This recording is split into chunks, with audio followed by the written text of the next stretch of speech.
Welcome to YSM Conversations, a gathering place for women who sense something deeper is calling.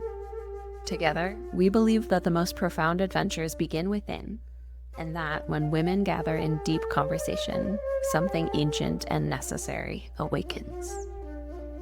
Open the door to a new conversation through generative listening, weaving together generations of wisdom and listening beyond the ears to restore the intelligence your body has always carried and integrate soulfulness into the adventure of your life. This is restoring and connecting to the deeper current running beneath it all. We are YSM Conversations. Welcome home. Welcome back into the conversation. Here's a little of where we left off. You know what?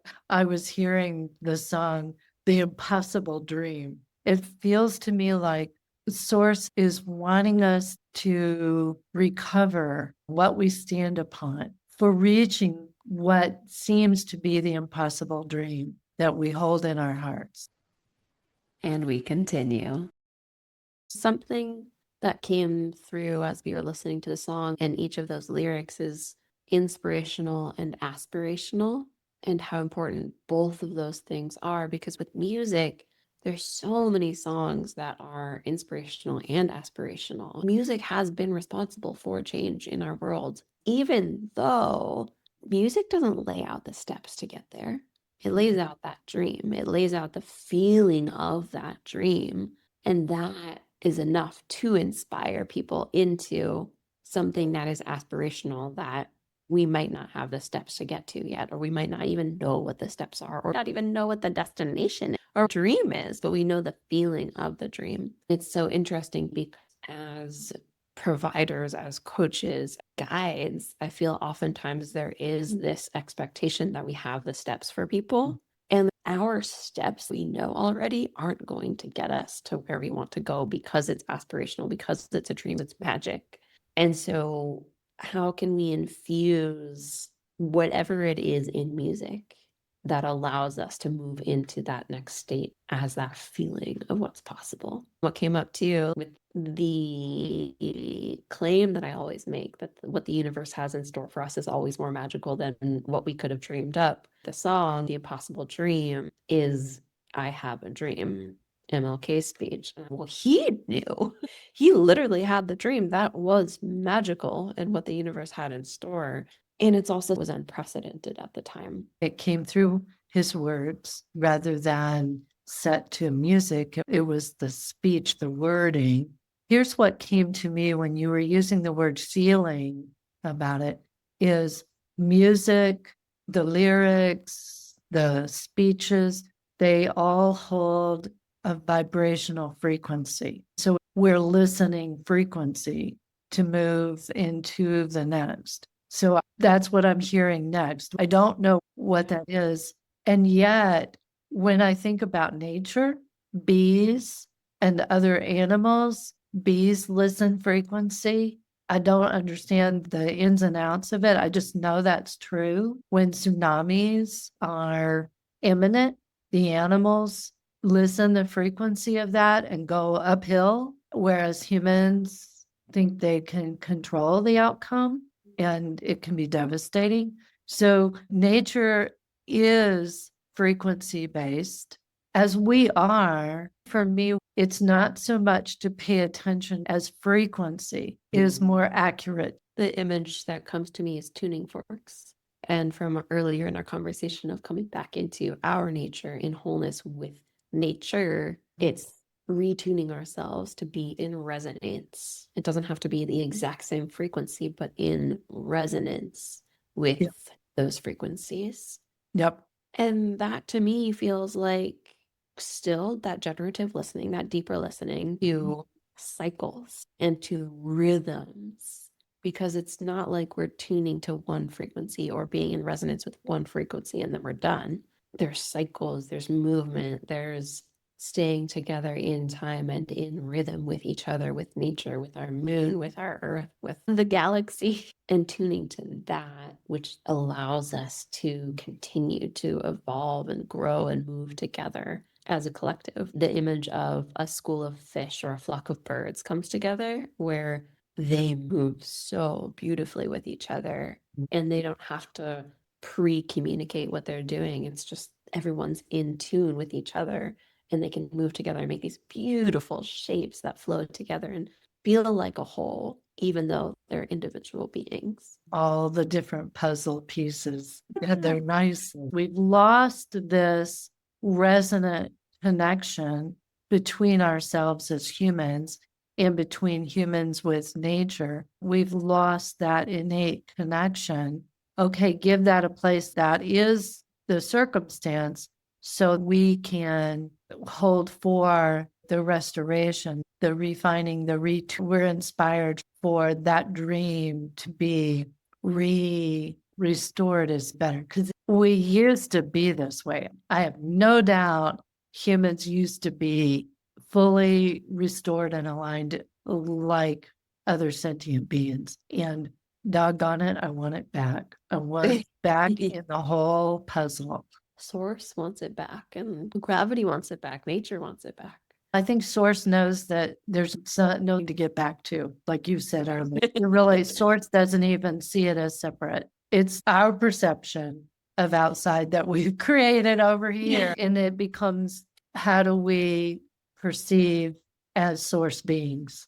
I'm curious, where with humans have you witnessed or been a part of this collective movement? I am a puzzle piece in a collective section of a puzzle, like the flower piece that was put back inside the borders. But I see that resonance that rises through the field of beings in relationship to nature quite often, which is interesting, where many of us will be in our distinct experience within the whole of an experience.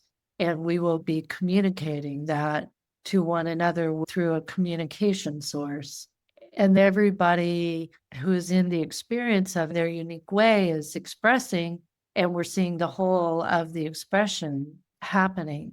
And so, yeah, it feels like that piece has formed a coherence, that resonance of frequency, that we have developed the capacity to trust it, to move with it, to express our unique expression from our own sovereign being. And everyone gives that a place within the whole field. And we call it magic. We call it magic as part of our language for expressing it. And it's in relationship to the natural order of nature itself, or the natural order of the unfolding of a cycle, or like you were saying, infinitely expressed every day. I think that's part of the magic and the mysticism that we've culturally stepped away from, to see the magic, the patterns in nature that unfold for us every day in ordinary moments, in extraordinary moments. And I weave back that it is the practice of generative listening that that access point. So what I'm listening into is the generative listening is the whole, and there are different distinctions, like tributaries of water flowing. They all go back to source. A cycle might be the way it goes, or an unfolding thought pattern, or music might be the way it goes, or emanates from source, to and fro, both co-creative nurturance. I love that you brought in this query of maybe it's within generative listening. Maybe it's like a trait from generative listening that we're talking about. Because when you ask the question of what comes after generative listening, the first thing that came to me was, oh, maybe it's pillars within generative listening that we're working with here and that we're playing with. Like, what conditions support generative listening?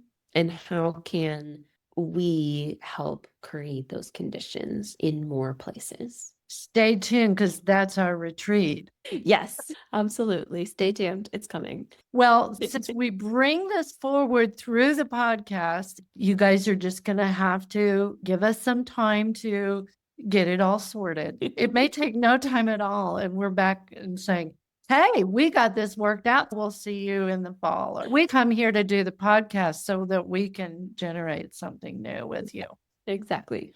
And it's a backstage pass for you all. Remember that eavesdropping on us episode that dropped recently? I think we're doing it again. There's one last piece that buzzing in my ear with this conversation, this idea that wholeness comes from true sovereignty, which feels like it doesn't make sense because it feels like the only way towards wholeness is being as individual as possible. And those feel like they might be butting heads with each other. This vocabulary of sovereignty really completes the cycle where in sovereignty for each individual being to make the choices that they know are right for them, that is where wholeness can sprout from, not in the extreme individualism that we see in our culture, but in the I am a sovereign being and I know that you respect that and I respect that.